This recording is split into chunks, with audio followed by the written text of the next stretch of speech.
Olá, meu nome é Lívia e essa é a forma virtual do nosso encontro mensal.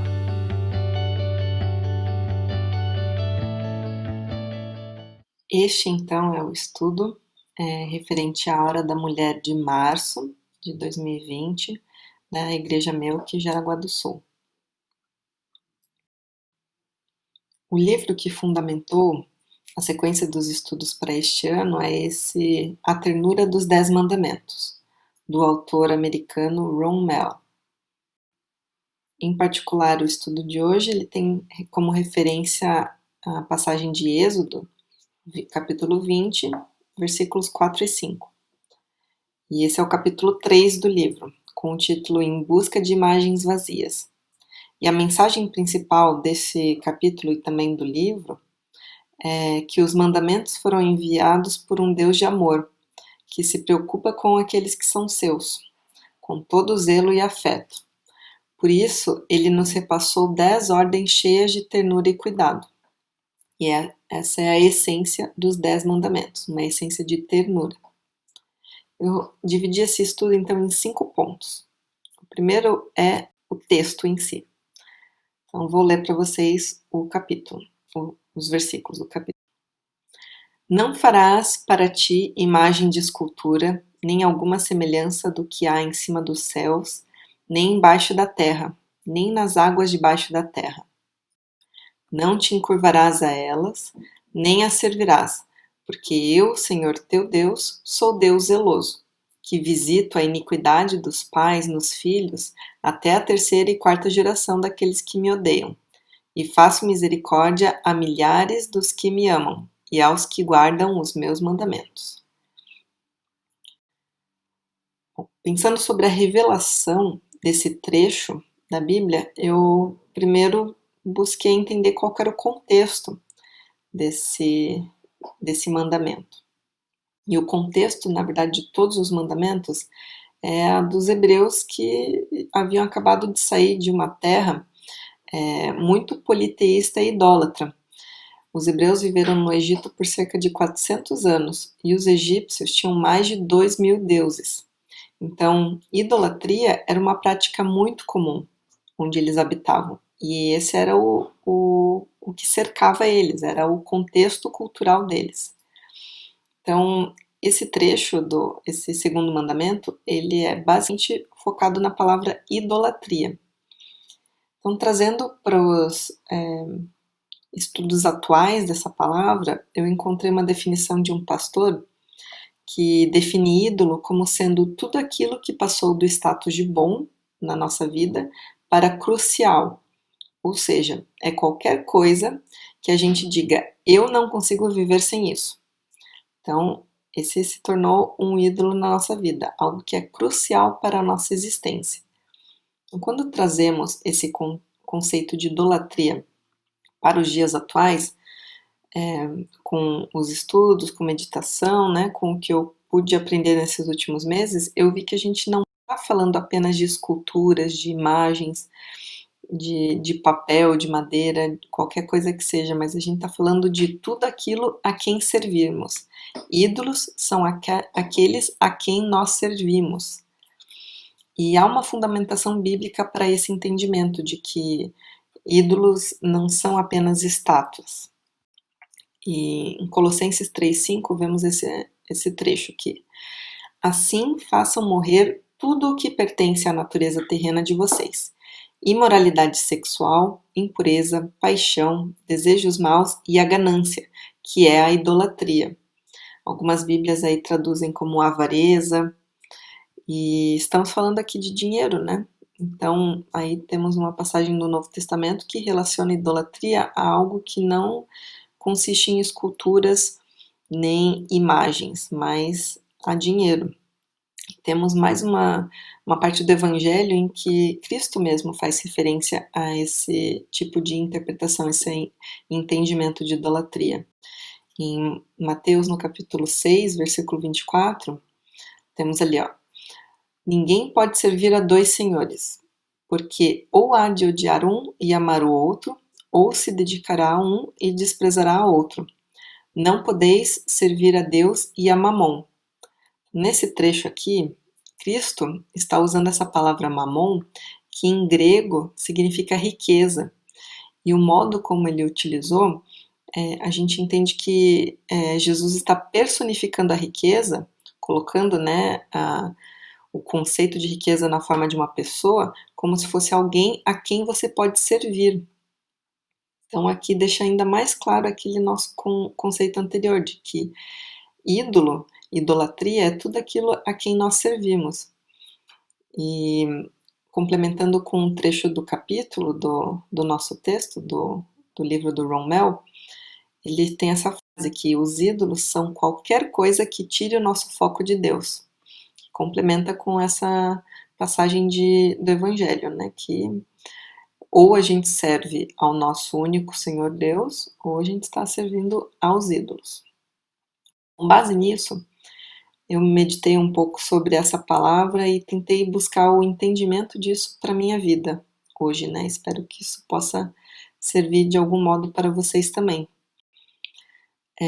Ao longo do livro, dá para entender que esses 10 mandamentos, eles são leis morais, que revelam o caráter de Deus.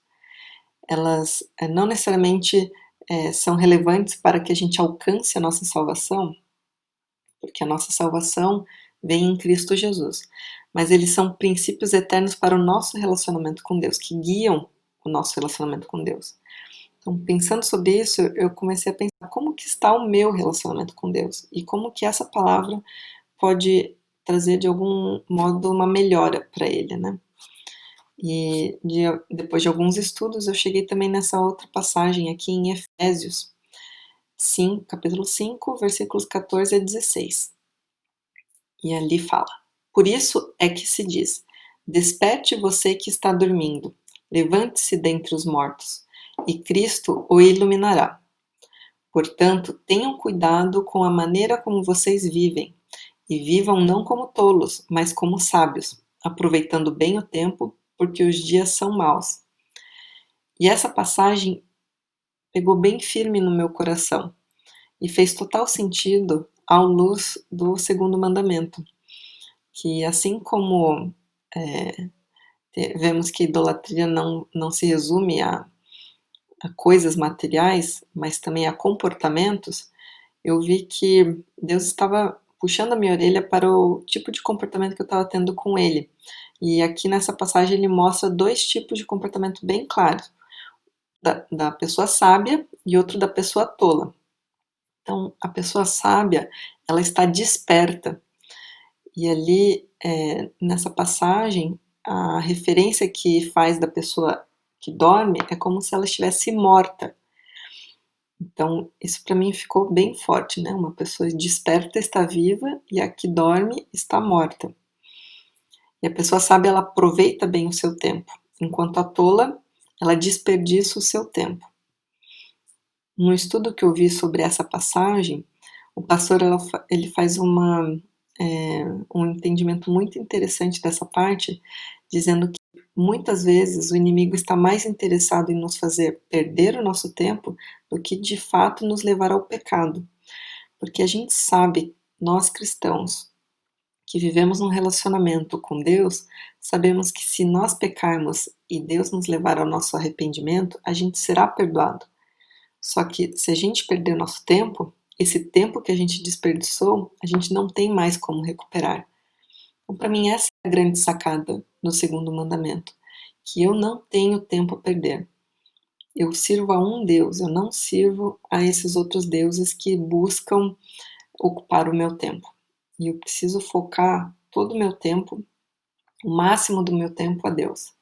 A aplicação que eu tenho dessa passagem, os entendimentos que eu trouxe para mim, são que eu preciso gastar menos tempo com redes sociais, eu preciso orar mais, e nesse tempo que a gente está passando, né, a gente está enfrentando talvez a maior ameaça da nossa geração, eu não só preciso entregar as minhas angústias e incertezas para Deus, mas também orar pelas pessoas que eu amo e pelo nosso mundo como um todo, para que juntos a gente possa superar todas essas dificuldades que surgem diariamente e permitir que Deus se sobressaia nesse período com o coronavírus. Eu também vi que eu preciso buscar mais aprendizado na palavra de Deus, lendo a Bíblia todo dia. E mais uma coisa que pode nos ajudar a enfrentar esse período de pandemia é fazer uma lista diária de gratidão a Deus, dando graças a Ele, colocando Ele no lugar certo, para que a gente entenda tudo que Ele está fazendo e já fez por nós, e a gente possa focar nas coisas boas e gastar o nosso tempo com Deus, louvando a Deus. Por fim, a oração que fica desse estudo é uma baseada no que está no capítulo 3 do livro do Romel, que eu adaptei. Senhor, eu devo admitir que às vezes o seu trabalho me parece muito lento. Há ocasiões que, em minha ansiedade e paciência, eu questiono a sua sabedoria, amor e propósito para a minha vida. Perdoe-me por buscar soluções e gastar meu tempo com coisas que não vêm de ti. Perdoe-me por buscar satisfação e tranquilidade em fontes que não saciam a minha alma. Perdoe-me por aceitar a filosofia do aqui e agora. Qualquer solução que não vier de ti não me satisfará. Não permita, Senhor, que eu não o leve a sério e me esqueça que o Senhor é o meu único Deus. Enfim, esses são os aprendizados que eu tive dessa passagem. Espero que o que ressoou no meu coração também possa ressoar no coração de vocês. E peço para que Deus esteja abençoando vocês nesse momento de dificuldade, de incerteza. Algumas pessoas com certeza estão sofrendo mais do que as outras, mas espero que nós, como igreja, possamos nos unir e servir ao reino de Deus nessa adversidade. Vamos aproveitar então esse momento de incertezas que estamos vivendo para pregar o Evangelho através de nossas atitudes. Como cristãs, somos chamadas para sermos sal e luz na vida dos outros. Então vamos confortar umas às outras, cuidar dos corações abalados, praticar generosidade e, antes de mais nada, não reclamar e nem perder o nosso tempo com coisas que não edificam. Vamos buscar a força na palavra e na oração para enchermos do Espírito Santo e podermos transbordar amor para quem estiver precisando.